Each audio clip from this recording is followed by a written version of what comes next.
पिछले भाग में हमने देखा कि राधा रानी और गोपियों के करुण विलाप और गोपी गीत के गायन से यमुना का जल स्तर बढ़ने लगा और अचानक एक रहस्यमयी पीली रोशनी उनकी ओर तेजी से बढ़ने लगी। नमस्कार दोस्तों, आपका स्वागत है पौराणिक पुराण में। यमुना तट पर रोती हुई गोपियों की आंखों के सामने वो पीली रोशनी और करीब आ गई। वो कोई साधारण प्रकाश नहीं था।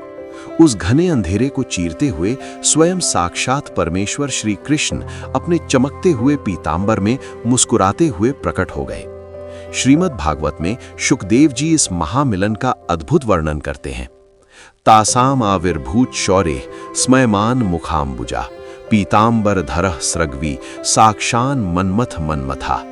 यानी तभी उनके बीच श्री कृष्ण प्रकट हुए। उनके मुख कमल पर मधुर मुस्कान थी। वे पीतांबर और वनमाला धारण किए हुए थे और उनका रूप ऐसा था जो करोड़ों कामदेवों के मन को भी मथ डाले। कन्हैया को देखते ही गोपियों के शरीर में मानो प्राण लौट आए, जैसे मृत शरीर में जान आ जाती है। वे सब एक साथ उछल पड़ी। किसी गोपी ने खुशी से कन्हैया का हाथ पकड़ लिया तो किसी ने उनके कंधे पर अपनी बांह रख दी। एक गोपी ने यानी राधा रानी ने उनके चबाए हुए पान को प्रसाद समझकर अपने मुंह में रख लिया और एक ने उनके जलते हुए विरह को शांत करने के लिए भगवान के चरण कमलों को अपने वक्ष स्थल पर रख लिया।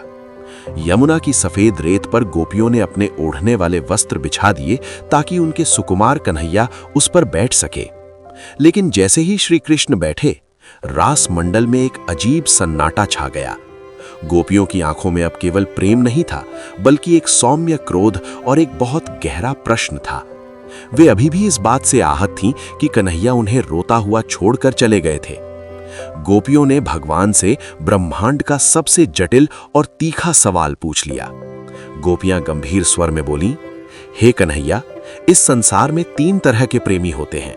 जो प्रेम करने वाले से प्रेम करते हैं यानी व्यापारी, जो प्रेम न करने वाले से भी प्रेम करते हैं माता पिता या दयालु, जो किसी से प्रेम नहीं करते चाहे कोई उनके लिए प्राण भी दे दे, कृतज्ञ या स्वार्थी।